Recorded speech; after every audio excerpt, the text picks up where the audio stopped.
श्री ओम नमः सिद्धेभ्यः। जय श्री ओम नमः सिद्धेभ्यः।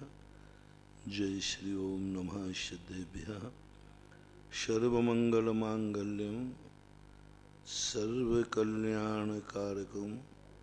प्रधानं सर्वधर्माणां जैनं जयतु शासनं। जैनं जयतु शासनं। जैनं जयतु शासनं। पंच परमेष्टि भगवान की जय। आचार्य श्री गुरुवर कुंद कुंद महाराज की जय। आचार्य श्री गुरुवर विद्यासागर जी महाराज की जय। परम पूज्य मुनिवर श्री सुधा सागर जी महाराज की।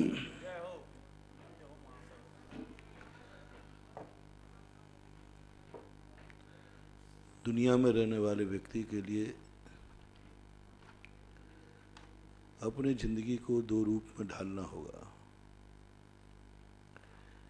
एक और तो पहले अपने खुद को पहचानो, खुद की शक्ति का भान करो और खुद की शक्ति की अनुभूति करो कि तुम्हारी कितनी ताकत, कितनी शक्ति है। दूसरी ओर आप जाने कि जिससे तुम्हें खतरा हो, जिससे तुम्हें डर लगता हो, जो तुम्हारे जो शक्ति है इसको भी समाप्त कर सकता है, जो तुम्हारी औकात है उसको भी मिटा सकता है, ऐसा कौन व्यक्ति है? हमेशा व्यक्ति को एक बात पे ध्यान देना है। हर व्यक्ति, पहली बात तो वो भूल करते हैं लोग कि अपनी शक्ति को पहचानते ही नहीं, जानने का प्रयास ही नहीं करते। वो तो सदा ये देखते हैं कि हमें दूसरों से कुछ मिलता जाए और हमारी जिंदगी चलती जाए। इनको अपन जुआड़ी कहते हैं।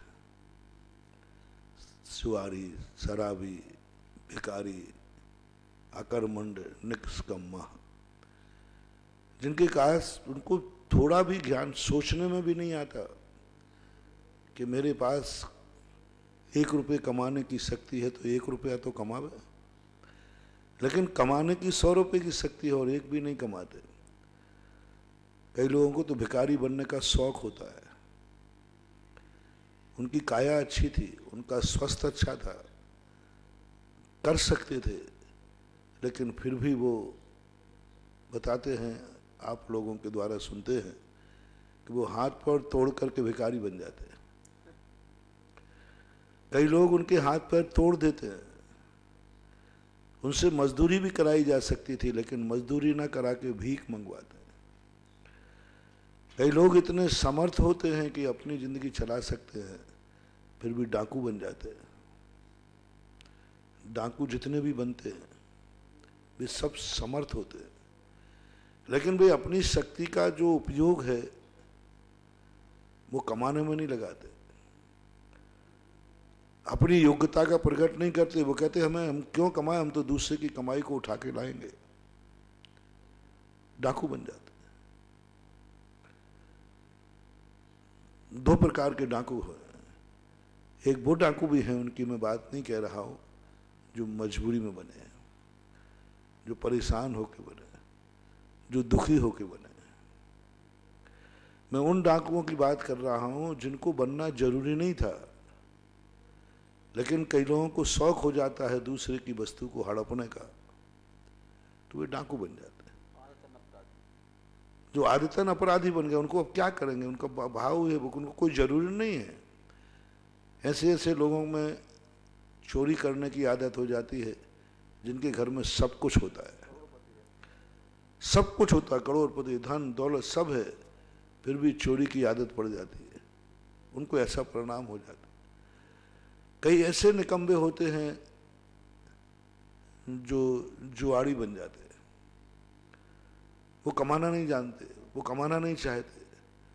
उतनी देर यदि अपनी दुकान पर बैठे तो कुछ ना कुछ कमा सकते, उनका पुण्य है, लेकिन वो मेहनत करके ना कमा करके सोचता है कि 2 फांसे फेंक करके मिल जाए, ये भी निकम्बे कहलाते हैं। इन जीवों का भविष्य अंधकारमय होता है। जैन दर्शन ने स्पष्ट कहा जिस व्यक्ति को जिस प्रकार की शक्ति मिली है, यदि उस शक्ति को वो स्वयं नहीं पहचानता है तो प्रकृति कर्म उसे उस शक्ति से विहीन कर देगा। एक बहुत बड़ा सिद्धांत देता हूं, उपयुक्ता ह्रास नियम इकोनॉमिक्स का एक सिद्धांत है। तुम्हारे पास जो भी शक्ति है, यदि उस शक्ति को तुम आप प्रयोग न करके उसके विपरीत कार्य करते हो तो तुम्हारी शक्ति वो छीन लेगा। जैसे कमाने की शक्ति है तुम्हारे पास, उदाहरण दे रहा हूं एक, कमाने की शक्ति तुम्हारे पास है फिर भी तुम जुआ खेल रहे हो, तुम बर्बाद होगे। जुआरी क्यों बर्बाद होते हैं? सभी जुआरी बर्बाद होते हैं, ये नहीं कि एक जुआरी बर्बाद होता है। एक पारी में एक बार एक होता है, दूसरी में वो भी हो जाता है, और तीसरी पारी में दोनों जाकर के जो जुआ में जीतते हैं उसको पाप में चला जाता है। जुआरी कभी अच्छे काम नहीं करता। कारण क्या?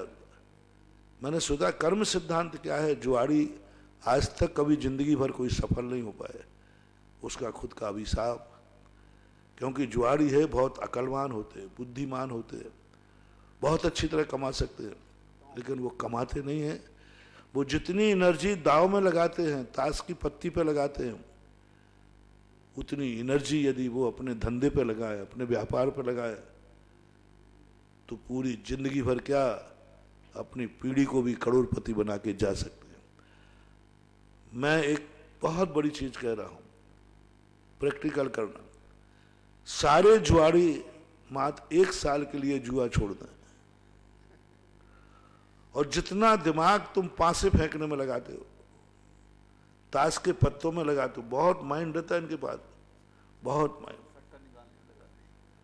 बहुत इतना सोचते हैं सट्टा निकालने में, नंबर करने में, उतना दिमाग, उसका 10% दिमाग भी अपने स्वयं के व्यापार में लगाएं और 1 साल का बैलेंस शीट मुझे बताएं।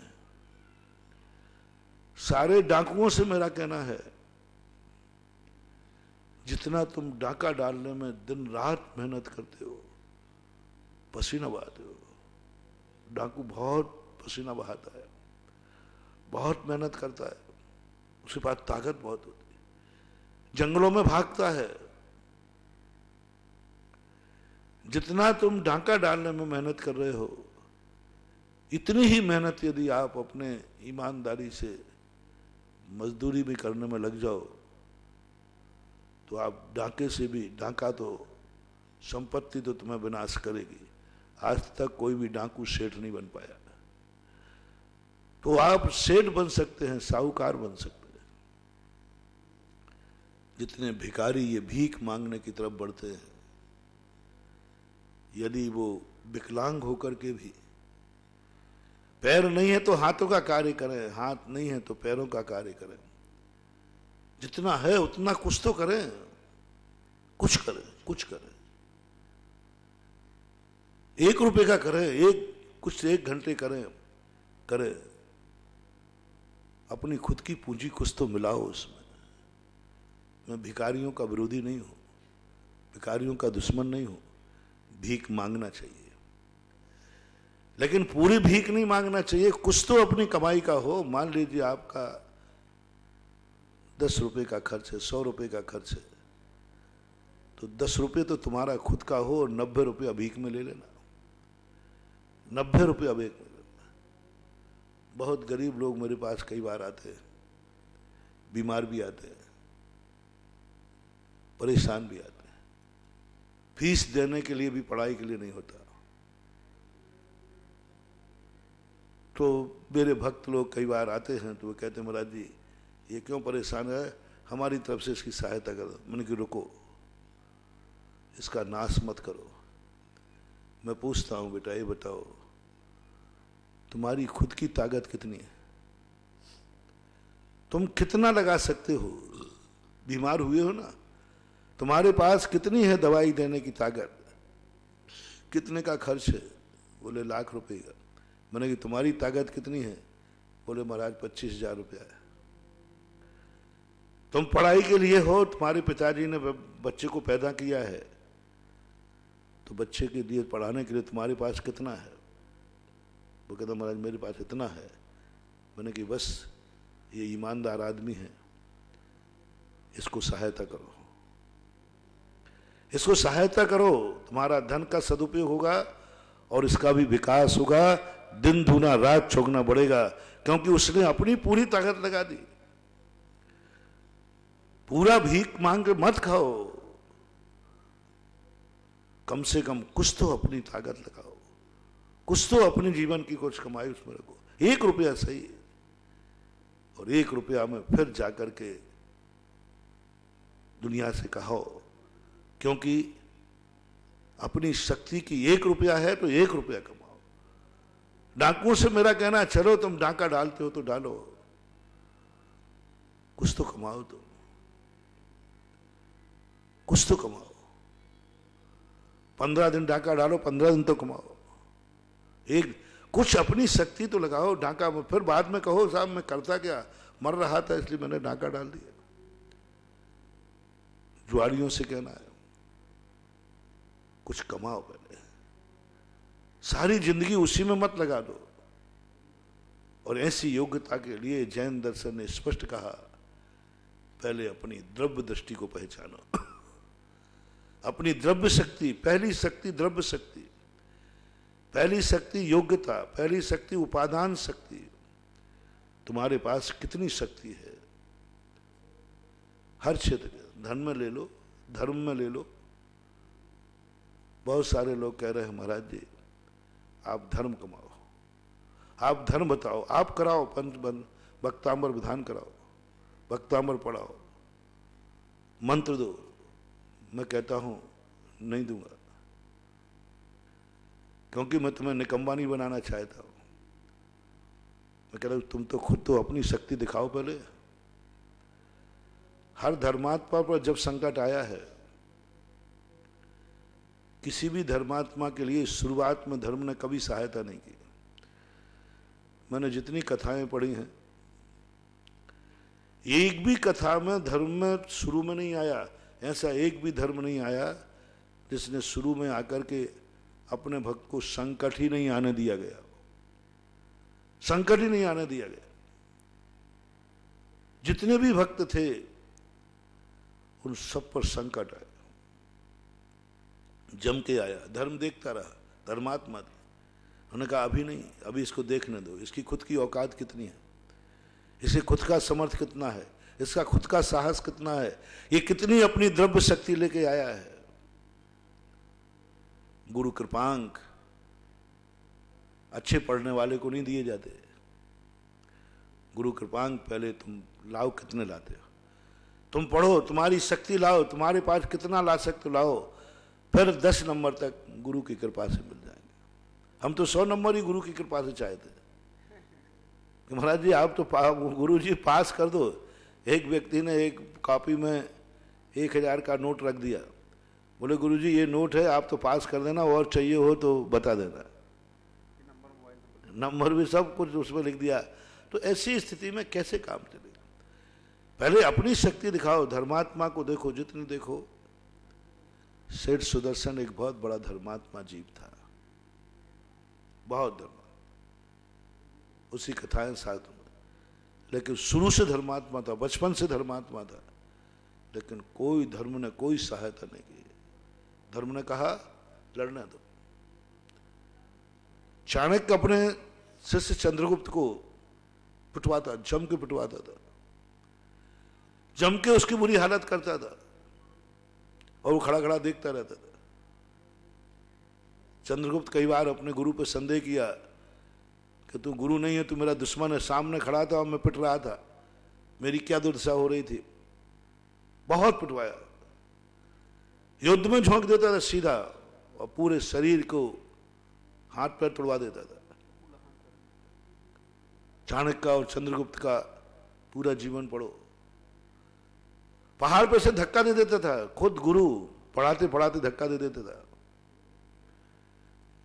पढ़ाते पढ़ाते उनको ऐसी बुरी तरह से हालत कर देता था कि कई बार चंद्रगुप्त कहने लगे गुरु नहीं, मुझे तो दुश्मन दिखता है। दुश्मन बद व्यवहार करते थे। भोजन रखा है और उसको कह देते भूखा है ही नहीं, भोजन है ही नहीं। चंद्रगुप्त को एक बार बहुत जोर से प्यास लगी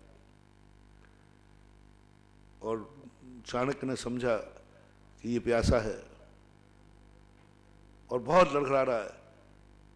जो पानी का लोटा था, पानी था, वो छुपा दिया और जिस तरफ पानी था उससे विपरीत दिशा में ले गया। पानी का कुआं बाजू में था, मालूम था, उसे भर के लिया। चंद्रगुप्त ने, चाणक्य ने खुद पी लिया और जहां से देखा उसको कि ये प्यासा है। और गुरुजी बहुत प्यास लगी, प्राण निकल जाएंगे।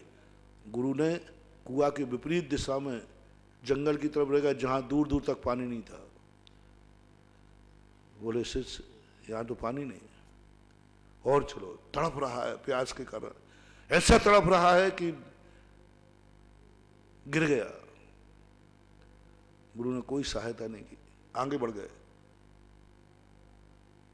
अंत में जाकर जब चाणक्य को पता चला कि गुरु को मालूम था कुआं कहाँ है और गुरु ने खुद पानी पिया है, मुझे नहीं दिया, चाणक्य गुरु को छोड़ दिया। चाणक्य को कई बार छोड़ा गुरु, चाणक्य चंद्रगुप्त ने। उन्होंने कहा तुम मेरा गुरु नहीं होता, मेरे प्राण ले रहा था, मैं मर रहा था और तूने बिल्कुल उल्टा किया, कुआं की तरफ न ले जाकर उल्टा किया। ये तो दुश्मन करता है। चाणक्य घबराया नहीं, बोले ठीक से आपने सही पकड़ा है, मैंने चला कर किया था। बोले क्यों? बोले इसका जवाब मैं अभी नहीं दूंगा। नहीं दोगे तो मैं तुम्हें दुश्मन मान रहा हूं। बोले तो तुझे मानना है मान ले। फिर चंद्रगुप्त एक ज्ञानी आदमी तो था, थोड़ा गुस्सा शांत होता था। फिर गुरु के पास पहुंचा था क्षमा मांगने। कम से कम चंद्रगुप्त ने 100 बार क्षमा मांगी होगी चाणक्य से, और 100 बार चाणक्य को, 100 तो मैं कम कह रहा हूं, बड़ा बुरा कहा, शुरू से बचपन से ही बड़ा बुरा कहा। सारे शिष्यों से, दोस्तों से कहता था इसको पीटना है। चाणक्य अपनी क्लास में सारे जितने भी शिष्य थे चाणक्य को पिटवाता, चंद्रगुप्त को पिटवाता था, जम के पिटवाता, दांत तोड़वा देता था, खूना खून करवा देता था। और चंद्रगुप्त को पता चलता था, दोस्त बता देते मैं क्या करूं, गुरुजी ने कहा था इसको मारो। पेड़ों पर से गिरवा देते थे, इसको पटको पेड़ों पर से। पेड़ों पर से गिरा, पेड़ पर चढ़ जाएगा और कहा सब मिलकर गिराओ उसको ऊपर से। सब दुश्मन बद। जब पूरी जिंदगी निकलने के बाद जब चंद्रगुप्त अपनी जिंदगी में आया, प्रतिदिन भोजन में जहर मिलाता था। किसी के भोजन में जहर नहीं मिलाता था। जैसे ही चंद्रगुप्त की थाली जाती थी, चाणक्य कहता था चंद्रगुप्त की थाली मेरे पास से लाओ, भेजो। तो लोग समझते थे शायद कुछ अलग से स्पेशल रखते होंगे। बहुत दिन तक ये चलता रहा। प्रतिदिन चाणक्य उस थाली को अपने पास बुलाते और दूध को अपने पास बुलाते। लोगों में, सब शिष्यों में ये बात चर्चा हुई कि शायद कोई अमृत बूटी, कोई संजीवनी बूटी इसमें डाली जाती है। चाणक्य इनसे राग करते हैं, चाणक्य पक्षपात करते हैं, चंद्रगुप्त को स्पेशल भोजन कराते हैं। एक दिन सारे शिष्यों ने प्लानिंग करके वो शीशी चुरा ली, जो शीशी से उसमें डालते थे। देखा ये तो जहर की शीशी है। अब सारे शिष्यों में बढ़ गया, अरे चंद्रगुप्त तेरे लिए जहर देते हैं। बोले क्या? देखो ये शीशी है, देखो ये करते हैं। और फिर चंद्रगुप्त ने मैं भी छुप करके देखा कि नहीं, अपन देखते हैं। वही जहर की शीशी रखी और चाणक्य ने इधर उधर देखा और शीशी खोल के भोजन में मिला दी। चंद्रगुप्त जो आग बबूला हुए, थाली फेंक दी। दुश्मन हो तुम मेरे, तुम जहर मिलाते हो मेरे भोजन में। चंद्रगुप्त ने चाणक्य ने समझ लिया, तुम मुझे देख रहे हो, तुमने देख लिया? बोले हाँ मैंने आंखों से देखा। और पूरी क्लास ने आंखों से देखा। सबने कहा हाँ हाँ आप चंद्रगुप्त को जहर देते हैं। चाणक्य ध्यान में चले गए। चंद्रगुप्त ने क्लास छोड़ दी, दूसरे गुरु के पास। गुरु बदले चंद्रगुप्त। अंत में जाकर के जब उनकी जिंदगी बनती है। तब बाद में जब उनको ऊपर नाग विष कन्याएं छोड़ी गई,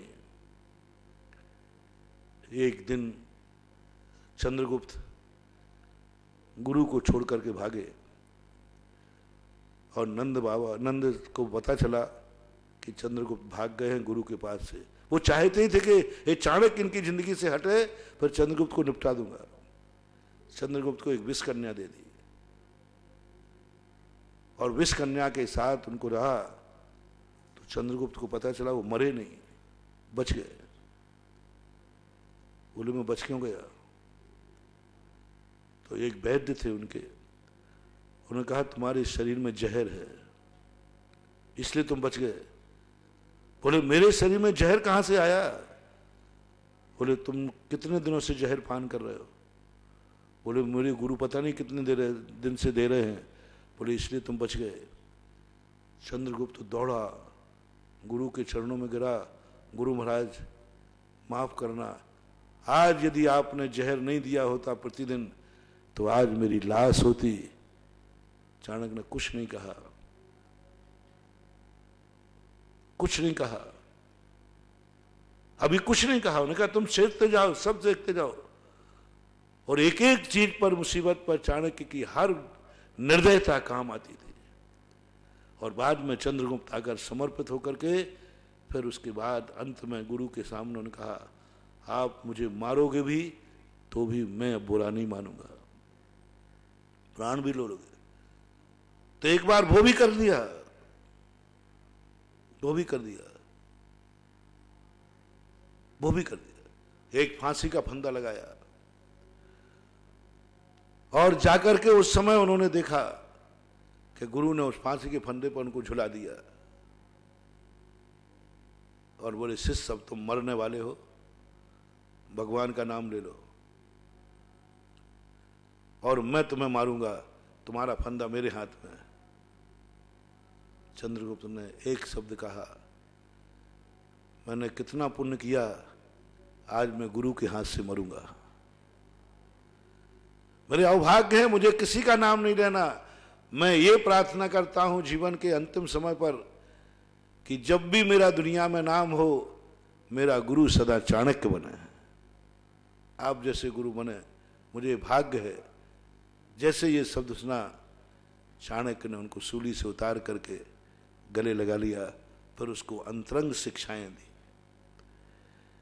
लोग क्या समझते हैं कि धर्म, भगवान, गुरुजन, आत्मीजन, बड़े लोग जो हैं हमें निकम्मा बना दें, हमें निष्कर्मा बना दें, हमें सारी संकटों से बचा करके हमें इतना सुकुमार बना दें कि कल जिस दिन हमारे ऊपर बड़ों की छाया नहीं हो उससे हमारा क्या होगा। हमेशा महाशक्तियां ये सोचती हैं कि मेरे अभाव में इसकी क्या हालत होगी, मेरे अभाव में इसकी जिंदगी क्या होगी। ये सबसे पहले जानना जरूरी है और ये हर व्यक्ति का ये काम होना चाहिए। जो माता पिता अपने बेटों को बहुत प्यार करते हैं, लाड़ करते हैं, उनके बेटे माँ बाप के मरने के बाद उनकी बहुत बुरी हालत होती है। जो गुरु अपने शिष्यों से बहुत लाड़ प्यार करते हैं, उनको डांटते नहीं, उनको प्रायश्चित देते नहीं, उनकी सब गलतियां माफ कर देते हैं, वे शिष्य गुरु बनने के बाद भ्रष्ट हो जाते हैं, गुरु के मरने के बाद भ्रष्ट हो जाते हैं। गुरु के मरने के बाद उनकी जिंदगी खराब हो जाती है। उनको फिर कोई पूछता नहीं है, कोई नहीं पूछता, क्योंकि उन्होंने कभी कुछ किया ही नहीं। उनको तो एक अहंकार था, मेरे ऊपर गुरु की कृपा है। गुरु और बड़े जन की साक्षी में हमारे ऊपर कष्ट आ रहे हों, समझ लेना हमारी परीक्षा है, एग्जाम चल रहा है और वो भगवान देख रहा है, वो गुरु देख रहा है, वो माता पिता देख रहे हैं, सब कुछ देख रहे हैं।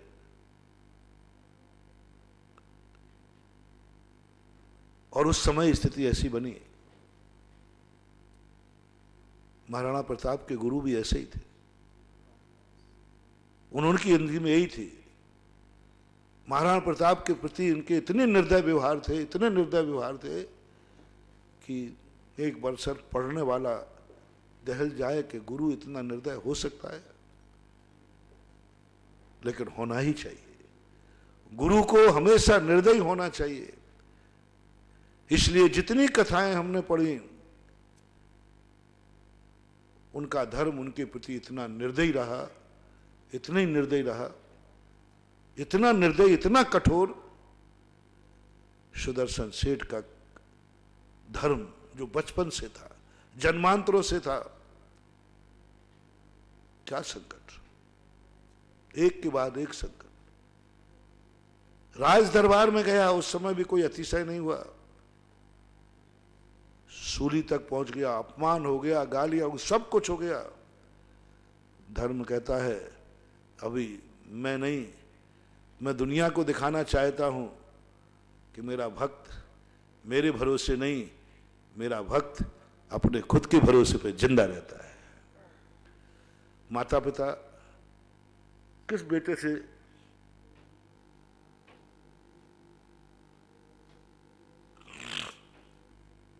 माता पिता किस बेटे से खुश होते हैं? दो बेटे हैं। एक बेटा वो है जो हमेशा माता पिता के भरोसे रहता है,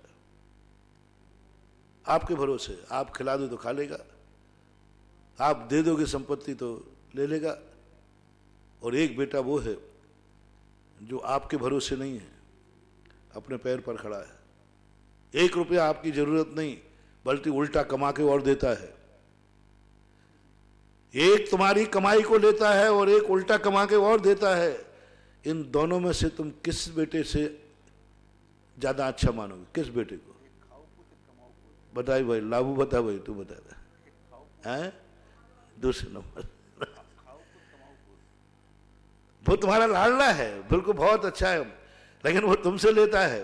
और एक वो है जो कहता है नहीं पापा आपकी जरूरत नहीं, मैं तो आपको और देने आया हूं। बहुत बड़ी बात है, बहुत बड़ा सोच है। इसको अच्छा मत समझना कि नहीं कम से कम बेटा हमारी पूछता तो है। मैना सुंदरी की जिंदगी में क्या था? यही तो था। वो पिताजी से यही तो कहना चाहती थी, पिताजी मैं अपनी किस्मत का खाती हूं, आप मेरी किस्मत में नहीं हैं, क्योंकि आपकी किस्मत से मैं कब तक खाऊंगी? एक ना एक दिन मुझे ससुराल जाना है। यदि मैं आपकी किस्मत पे जीऊं तो मेरी किस्मत क्या होगी? सम्यक दृष्टि सदा एक उपादान शक्ति लिए रहता है, एक द्रव्य शक्ति लिए रहता है, और वो जानता है कि मेरी औकात कितनी है। यदि मेरी औकात नहीं है तो देने वाला देना भी चाहेगा तो वो हमें मिलने वाला नहीं है, पचने वाला नहीं, मैं संभाल भी नहीं पाऊंगा। इसलिए सबसे पहले छोड़ दो मैदान में। धर्म ने कहा इसको अपने आप दुनिया को दिखाना है कि मेरा शिष्य मेरे भरोसे नहीं, मेरा भक्त मेरे भरोसे नहीं, खुद के भरोसे जिंदगी जी रहा है।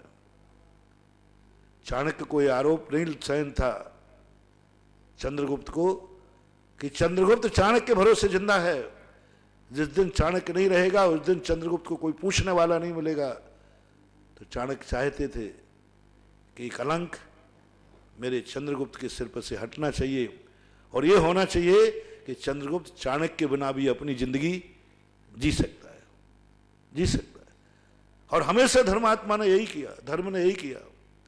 धर्म कभी ये नहीं चाहता मेरा भक्त मेरा गुलाम बना रहे, मेरा भक्त मेरी जयकार बोलता रहे, मेरा भक्त मेरे भरोसे पर रहे। वो कहता नहीं, तू अपने भरोसे पर, तेरा धर्म, तू कितना पुण्य लेके आया है, पहले तू अपनी ताकत दिखा। तेरी ताकत कितनी है? तेरे में विल पावर कितना है? तू कितना कमा सकता है, पहले ये बता। राज दरबार में हथकड़ी डल गई, छूट के दिखा। धर्म को क्या चिल्लाना है? धर्म बताओ। मुझे नहीं पता, मैं तो नहीं समझता कि संकट के समय अपने बड़ों को पुकारा जाए। मैं तो ये समझता हूं संकट के समय स्वयं निपटा जाए, क्योंकि मुझे मालूम है हमारे जितने बड़े हैं वे सब हमें देख रहे हैं, उनको सब ज्ञान है। स्वयं निपटा जाए पहले तो निपट। हथकड़ी डल गई। महाभारत में एक बहुत अच्छा सुंदर चित्रण आया वैष्णव दर्शन के अनुसार। गंगा पुत्र थे गांगे, उनके पूरे जीवन की कहानी से हमें कोई यहाँ प्रसंग नहीं है। और वो गंगा में समा गई थी। और जब भी भीष्म पितामह संकट में होते थे, किम कर्तव्य मूड होते थे, गंगा के पास पहुंच जाते थे। माँ मुझे बचाओ, माँ मेरा मार्गदर्शन करो। माँ बेचारी आ जाती थी ममता। माँ को बड़ा दुख था कि, और एक दिन माँ ने फटकार दिया, मैंने तुझे जन्म दे करके गलती की। मैं पता नहीं कौन सा पाप किया था जो मेरी कूख से तू पैदा हुआ। भीष्म पितामह घबरा गए। माँ क्या बोलती हो, मैंने कौन सा ऐसा अपराध कर दिया, मेरे से कौन सी गलती हो गई? हर गलती तेरे से पूछ के करता हूं, पूछता हूं। बोले यही तेरा अपराध है, मैंने गलती की जो मैंने ऐसे कायर बेटे को जन्म दिया। जब देखो, जब मेरे पास चला आता है, दुनिया क्या कहती है, दुनिया क्या नाम रख रही है, सारे महाशक्तियां देवता कह रहे हैं मां का गुलाम। इतना बड़ा हो गया, सफेद बाल हो गया, बुढ़ा हो गया, फिर भी अभी मम्मी मम्मी चिल्लाता रहता है। अब तेरी अकल नहीं, यानी मैंने मूर्ख और बुद्धू को जन्म दिया। बहुत फटकार। हर विपत्ति आती है, तू निपटने की चेष्टा करना, तो खुद निपट उससे और निपट करके दिखा। यदि तू नहीं करता है ऐसा, अब यदि दोबारा आया तो मेरी आत्मा को दुख पहुंचाएगा। हर विपदा से तू खुद निपट, तब मुझे गर्व होगा कि जिस बेटे को मैंने दूध पिलाया है वह दूध की ताकत इतनी रखता है, हर समस्या से स्वयं निपटने की औकात रखता है। बताते कि भीष्म पितामह जिंदगी में फिर कभी मां को नहीं पुकारा, हर समस्या से निपटते रहे और उनके रास्ते खुलते गए। अंत में जाके कहा, आज यदि मां उस दिन नहीं फटकारती तो आज मैं अपने पैरों पर कभी खड़ा नहीं होता, क्योंकि मुझे एक ही बात का अहंकार था। क्या चिंता करना, क्या सोचना, कोई भी संकट आएगा मां से पूछ लूंगा। जैसे आजकल तुम्हारे दिमागों को सबने मोबाइल ने खत्म कर दिया, क्या जोड़ना। हम किसी से कहते हैं 13 और 8 जोड़ना कितने होते, 13 और 8 जोड़ना कितने होते, वो तुरंत कहते मैंने रुको, अरे मैंने 13 और 8 जोड़ना है भाई। बोले महाराज जी क्यों दिमाग खर्च करें, क्यों दिमाग लगाएं, क्या लेना देना है। अभी हर 1 मिनट में बटन दबाऊंगा, 13 + 8 बराबर 21, बस 1 मिनट में दिमाग हो गया खत्म। और पहले के लोग, पहले के पास क्रेन नहीं थी, ब्रेन था। और ये जैन दर्शन की सबसे बड़ी चीज है। और मैं आप लोगों से भी कहना चाहता हूं, अपने बच्चों को जीवन में जितना कष्ट दे सको उतने कष्ट दो। हर अमीर आदमी से मेरा कहना है, अपने बच्चों को गरीबी में पालो, गरीबी से पालो, जितना गरीब बना के पाल सको उतना पालो, जितना उसको कष्टों में रख सको उतना रखो। अभाव दिखाओ, अभाव में उसकी जिंदगी का सूखा खिलाओ। है ही नहीं, फीस जब मांगे तो मैंने कहा था ना, उसने कहा बेटा फीस, ओह फीस तो है ही नहीं बेटा, किससे लाऊं, पहले ही से सबसे कर्जा ले रखा है, क्या करूं, है ही नहीं। तो तुम दोनों बैठ करके निर्णय कर लेना, मियां बीवी। मैं ऐसा कहूंगा, अच्छा कुछ नहीं है, कोई कर्जा नहीं दे, नहीं पहले ही से सब कर्जा में डूबा हूं, ब्याज ही नहीं चुक रहा। तो फिर माँ कहेगी ऐसा करो, एक कड़ा है, एक कड़ा ले जाओ, मेरे बेटे को पढ़ा दो, बेटे के सामने ही देना, एक कड़ा ले जाओ। तुम थोड़ा नाटक करना, ओहो ऐसे पाप कर्म के उदय, कड़ा बेचू में, हाँ ले जाओ। और तुम ले जाना बाजार में, बेटा बहुत साल चेकिंग करेगा वो। और तुम बाजार में दुकानदार को भी सेट करके रखना, और करके, और फिर अब बेटा ध्यान रखना, माँ के हाथ का कड़ा उतर करके बाजार में बिकने जाएगा और पैसा लाकर फीस लाएगा, वो बेटा नियम से उस साल मेरिट लिस्ट में आएगा, वो उसको झूमेगा। ये कोई साधारण पैसा नहीं है, माँ का कड़ा बिका है। और मुझे अपने पैर पर, जिस माँ के पास, जिस माँ बाप के पास कोई धन नहीं है, वो माँ बाप मुझे क्या जिंदगी, उनकी जिंदगी में कुछ मिलने वाला नहीं है, सब कर्जा में चला गया, सब संपत्ति कुड़की हो जाएगी। अब मुझे अपनी जिंदगी बनाना है। और जब वो जिंदगी बना के आए तब पूरी वसीयत उसको सौंप देना। पहले तो तुम्हें बद्दुआ मिलेगी, जैसे चाणक्य चंद्रगुप्त देता था, बाद में तुम्हें दुआ मिलेगी कि तुम्हारी 100 पीढ़ियां खुल जाएंगी। हमेशा शिष्य के साथ भी ऐसे ही व्यवहार करना चाहिए। शिष्य को जितना ज्यादा, हमारे यहाँ कातंत्र उपमाला के अंदर कहा गया, गुरु शत्रुवत आगम मित्रवत। स्पष्ट गुरु शत्रुवत होता है। जो गुरु हमारे लिए पढ़ाते हैं शत्रु के समान लगे, उस गुरु को मत छोड़ना। ये गुरु मेरा शत्रु के समान है, हमेशा हमारे विपरीत जाता है, हमेशा विपरीत करता है। कभी हमारी प्रशंसा तो इसने कभी की नहीं, बल्कि हमारी कई चीजों में महानुभाव प्रैक्टिकल करना, नीतियों को लिखी हुई।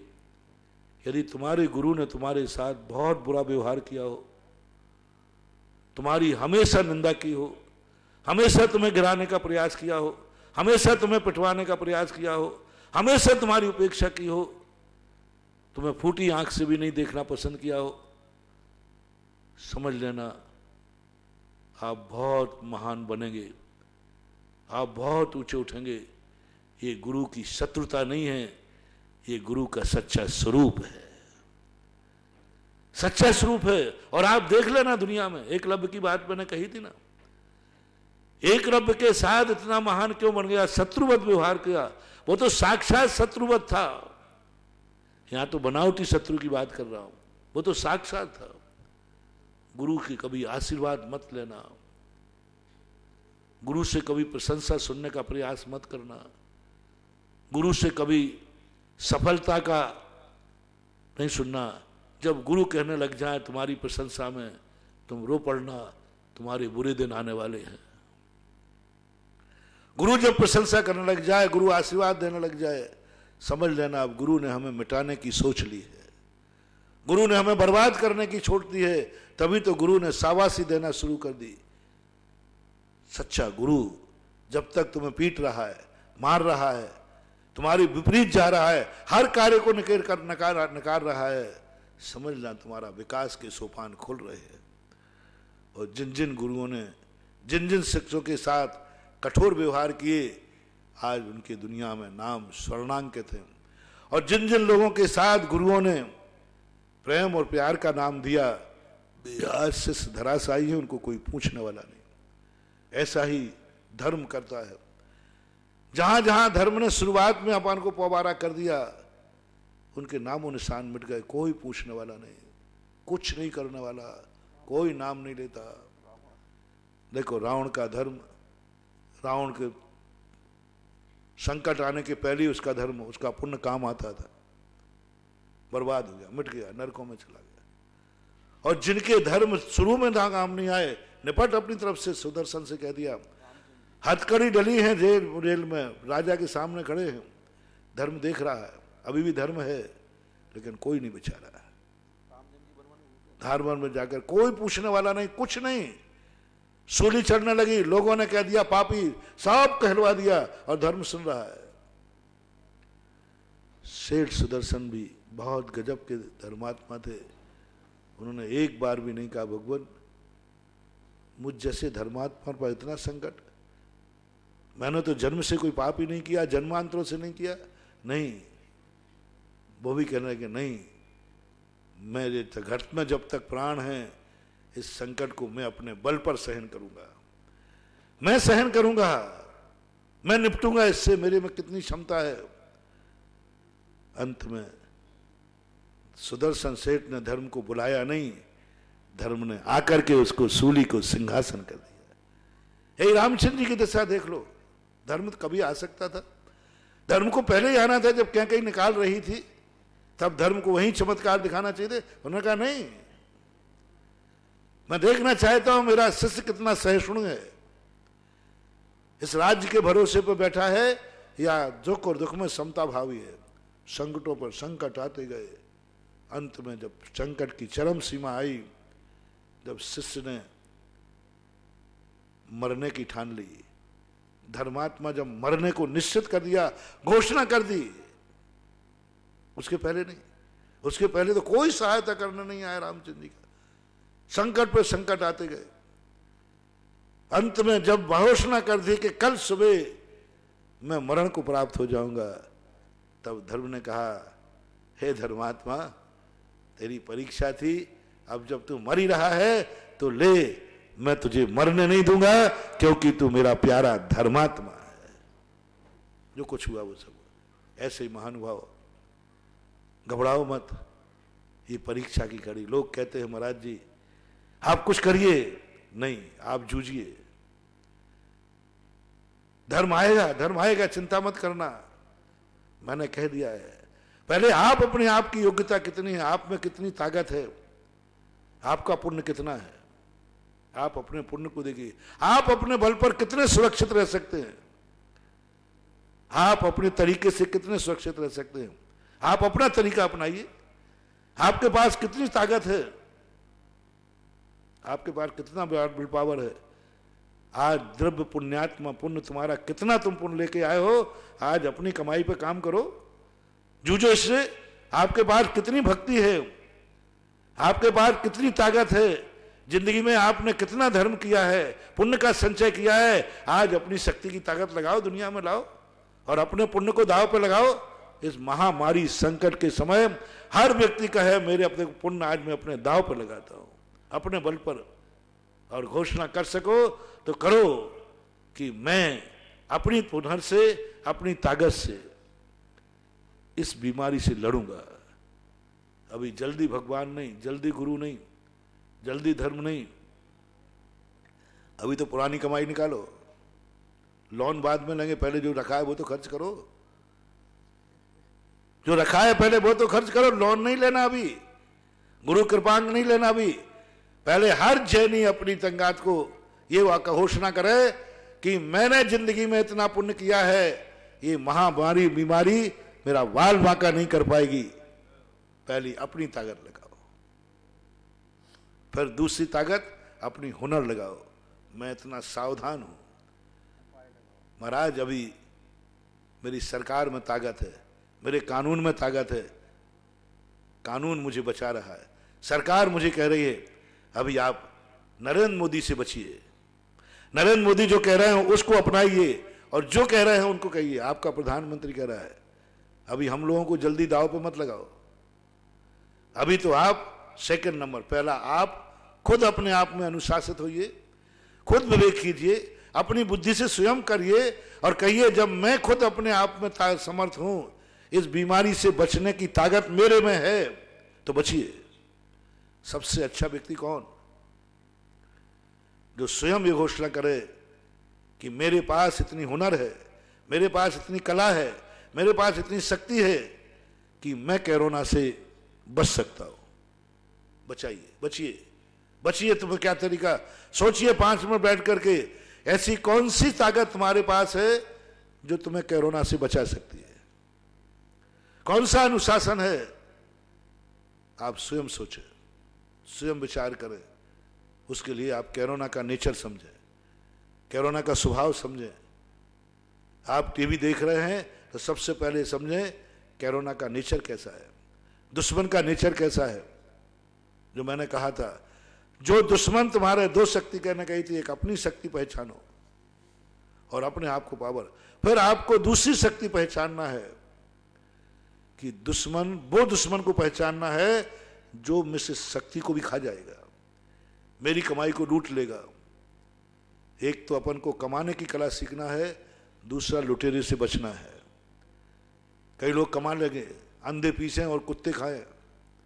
तुम कमा लोगे लेकिन डाकू लूट ले जाएगा। हमें जितना कमाने की कला चाहिए उतनी सुरक्षा की कला चाहिए। आज हमने ये समझ लिया कि हम कोरोना से बच सकते हैं, हमारे पास शक्ति है। नहीं, आप दुश्मन को पहचानिए, दुश्मन की शक्ति क्या है, उसके दांव पेच क्या है। महाराणा प्रताप यहीं चूक गए थे। महाराणा प्रताप को अपनी शक्ति का बहुत अहंकार था, दुधारू तलवार का अहंकार था। बहुत कहते थे मंत्री कि साहब आप गुप्तचर भेज करके दुश्मन की शक्ति का पता नहीं चलना चाहिए, पता चलाओ। तो महाराणा प्रताप, क्या पता करना, क्या कर लेगा वो मेरा, क्या मेरे से लड़ सकता है? राणा प्रताप ने बहुत बड़ी गलती किया। उनका जीवन चरित्र पढ़ो। उनके एक मंत्री थे, मंत्री के दोस्त थे, सामंत थे, उनका नाम मुझे ध्यान नहीं आ रहा है। उन्होंने कहा कि राजा राणा, दोस्त भी थे वो उनके, आप दुश्मन की शक्तियों के गुप्तचर भेजिए। तो राणा कहा, तुम क्या बात करते हो, क्या कर लेगा वो, आ जाएगा तो क्या मेरे सामने जीत जाएगा? और वहीं राणा प्रताप जी हारे। को दुश्मन की शक्ति का ज्ञान था नहीं, उसने बारूद लाके पटक दिए। इसलिए हम सारे अपने भक्तों से कहना हो, पहले तो आप अपनी पूरी कमाई निकालिए, आप अपनी जिंदगी में अपने आप को संभालिए। आपके पास कितनी ताकत है, आपने ऐसा कौन सा गंदा कार्य किया, आपने कौन सा गलत कार्य किया, आपके क्या प्रकार की, कितने प्रकार की आपके पास है, कितनी सावधानी आप खुद हैं कि हमारे घर में इतनी सफाई रहती है, हमारा घर इतना ठीक है, हम खुद अशुद्ध नहीं खाते हैं, हम खुद अवक्ष नहीं खाते, हम खुद मांस नहीं खाते, हम खुद दिन भर में 4 बार हाथ धोते हैं, हम 16 के कपड़ों में भोजन करते हैं, हम 16 के कपड़ों में चौके में भोजन बनता है, हमारे यहाँ कोई अशुद्धि नहीं होती। पहला ये तुम्हारी औकात दिखाओ कितनी है। हमारा घर में सब कुछ प्रकार की शुद्धि है। सारे लोग हम 16 में भोजन करते हैं। ये जो 16 में भोजन कराया जाता है ना, जो कपड़े 16 के, ऐसे ही नहीं था बंधु, धार्मिक रीति नहीं, यही थी जो आज कहा जा रहा है, बार बार हाथ धो। पहले हम लोग धोने कहते तो कहते नाटक है, क्रियाकांड है, महाराज 10 बार हाथ धुलाएंगे, यहां से दो, यहां से। अब विज्ञान कह रहा है तो अब ये रूढ़ी नहीं है, अब ये विज्ञान है। हम लोग कहते थे भाई जो कपड़े बाजार से पहन के आए उन कपड़े पहनकर भोजन मत करो। नहीं साहब, इससे क्या होता है? अब कह रहे हैं हम लोग कि बाजार के कपड़ों को पहले उतारो, नहाओ। हम लोग कहते थे भाई बाजार से आए और नहा करके भोजन करना, आप नहीं मानते थे। अरे ये तो सब रूढ़ियां हैं, बिना नहाए करने में। अब विज्ञान कह रहा है बाजार से आए तो पहले नहाओ। अब तो थोड़ा भी कोई कह दे तुमने वो छुआ था तो नहाता फिरता है, ऐसा नहाता 3-3 बार नहाता है। यानी कर्म की मार से नहा रहे हो, धर्म के कारण नहा लेते तो विश्वास करो कि हमारे हर व्यक्ति नहाता है, हर व्यक्ति शुद्ध कपड़े पहनता है, हर व्यक्ति इस प्रकार कार्य करता है, हमारा कुछ नहीं बिगड़ेगा। मैं इतना अपनी स्टेप ना इतनी मजबूत है मेरी, क्योंकि हमारे सब 16 का खाते हैं, अशुद्ध खाते ही नहीं। हम बाजार की चीज खाते ही नहीं, डिब्बा बंद खाते नहीं, मर्यादित भोजन करते हैं। प्रतिदिन हमारे यहाँ मसाला बनता है, आटा, सब कुछ हमारे यहाँ व्यवस्थित है, खान भी व्यवस्थित है, पानी हम छान के पीते, हमारे घर में कोई गंदगी है ही नहीं। ये पहले आप लोग अपनी देखें, फिर देखें उसमें कि कहीं दुश्मन ऐसा पावरफुल तो नहीं है जो तुम्हारी शक्ति को भी नष्ट कर दे। कोरोना को समझो और दुश्मन को समझ करके अपना रक्षा कवच स्वयं लाओ। मैं खुद अनुशासित हूं, मैंने खुद कोरोना को समझ रखा है कि कोरोना छुआछूत की बीमारी है। मैं नियम लेता हूं, जब तक कोरोना इस दुनिया से नहीं जाएगा मैं खुद अनुशासित रहूंगा, मैं खुद घर से बाहर नहीं निकलूंगा, मैं खुद अपने हाथ धोऊंगा। तुम खुद कर लीजिए। मैंने तो यही किया। सरकार ने पाबंदी बाद में लगाई, सबसे पहले मैंने पाबंदी लगाई राजस्थान में। सरकार ने बाद में पाबंदी लगाई घूमने फिरने की, मैंने बिजौलिया में पहले लगा दी। मैंने कि पहले हमने दुश्मन को समझ लिया। मैंने इतने पूछा दुश्मन का नेचर क्या है, उनका ये नेचर है। मैंने भक्तों से गेट आउट, सब बाहर हो जाओ। अब उसके पहले कोई आ जाए चला जाए बात अलग है, पहले लॉकडाउन हो गया पहले। ये सबसे बड़ी कला। और दुश्मन की तरीके, अब दूसरा तीसरा तरीका आपके पास है कि आपका डॉक्टर, आपका स्पेशलिस्ट, आपका हित रक्षक प्रधानमंत्री। 3 बार प्रधानमंत्री ने बोला मैं नहीं बोल रहा हूं, स्पेशलिस्ट से सलाह करके बोल रहा हूं, आप उससे निपटिए, आप उनकी सलाह मानिए। अभी धर्म नहीं, धर्म आएगा। अभी धर्म यह देखना चाहता है कि तुम्हारे और तुम्हारे सरकार में कितनी औकात है, कितनी ताकत है। और आप सरकार का कहना मान गए। आप उन्होंने कितना बड़ी बात की, लक्ष्मण रेखा खींच दी मैंने कि राजा अंतिम समय बोलता है, लक्ष्मण ने जब लक्ष्मण रेखा खींची थी, बिल्कुल अंतिम क्षण था। यानी लक्ष्मण रेखा खींचने का अर्थ है आप इसके अनुशासन में चलिए, आप उनकी बात मानिए। आपको क्या विश्वास है कि प्रधानमंत्री की इस बात में दम है कि नहीं? सारी दुनिया से पूछ रहा हूं। तो आप पहले प्रधानमंत्री की बात पर विश्वास करके अमल तो कीजिए। मेरा विश्वास है, मेरा दावा है कि कोरोना इतना खतरनाक नहीं है, भगवान को बुलाने की जरूरत ही नहीं बनेगी, भगवान पर विश्वास की जरूरत नहीं पड़ेगी। अभी तो तुम अपने प्रधानमंत्री की वाणी पर विश्वास कर लिए, इसी से कोरोना से बच जाओगे, इसी से बच जाओगे। बात एक प्रधानमंत्री की बात पर विश्वास करना, गुरु की बात पर तो हम बाद में हैं, भगवान बाद में है। पहले प्रधानमंत्री का जो आपका संदेश है, स्पेशलिस्ट का जो संदेश है, उस संदेश पर आप इतना विश्वास कर लीजिए। और यदि आपको विश्वास ना हो तो फिर हम लोग अभी बैठे हैं, चिंता मत करना। लेकिन धर्म तो तभी काम आएगा, पहले तो आपको चुनौती दे रहा हूं, आप खुले मैदान में, आप अपने अनुशासन में, आप खुद अपने आप में कहिए और भगवान से कहिए, भगवान अभी रुकना, आप मत आना, अभी मत आना। अभी तो मैं नरेंद्र मोदी की बात मान करके ही अपनी जिंदगी में कोरोना को भगा के रहेंगे, आपको तो अंत में प्रयोग करेंगे ब्रह्म शस्त्र के रूप में। और इतना दावा, यदि आपका कहना 100% यदि लोगों ने कल के लेक्चर को 21 दिन के लिए मान लिया तो विश्वास है कोरोना चला जाएगा, समाप्त हो जाएगा। दुश्मन में इतनी ताकत नहीं है कि इस किले को भेद दे, इतनी ताकत नहीं है। बहुत सुकुमार है कोरोना, बहुत सुकुमार है, उसको भोजन नहीं मिला। बस तुम लोग अपने भोजन को टाइट कर लो, उसका भोजन है तुम। चोर जब चोर को नहीं रोक पाए तो अपने दरवाजे बंद कर लो, चोर को तो नहीं रोक पा रहे हो। अब एक तरीका है कि अपने दरवाजे को ऐसा बनाओ, ऐसे लॉकर बनाओ कि चोर उस लॉकर को तोड़ ही ना पाए। और कल प्रधानमंत्री ने पूरे देश को वो लॉकर बना दिया जो आप लोग लॉकर बनाते ना, बैंक लॉकर, बोले चोर तोड़ भी नहीं पाएगा। ऐसा कल उन्होंने लक्ष्मण रेखा खींच करके और पूरे विश्व को लॉकर में रख दिया है। यानी वो भी अब चोर को रोक नहीं पा रहे हैं। चोर तो आएगा, चोर तो आएगा, चोर पकड़ में नहीं आ रहा है। बस अब तरीका है अपने आप को लॉकर में रख लीजिए। और लॉकर इतना मजबूत, अब आपको अपने लॉकर पे कितना विश्वास है? चोर तोड़ लेगा? ये लॉकर चोर तोड़ लेगा क्या? नहीं।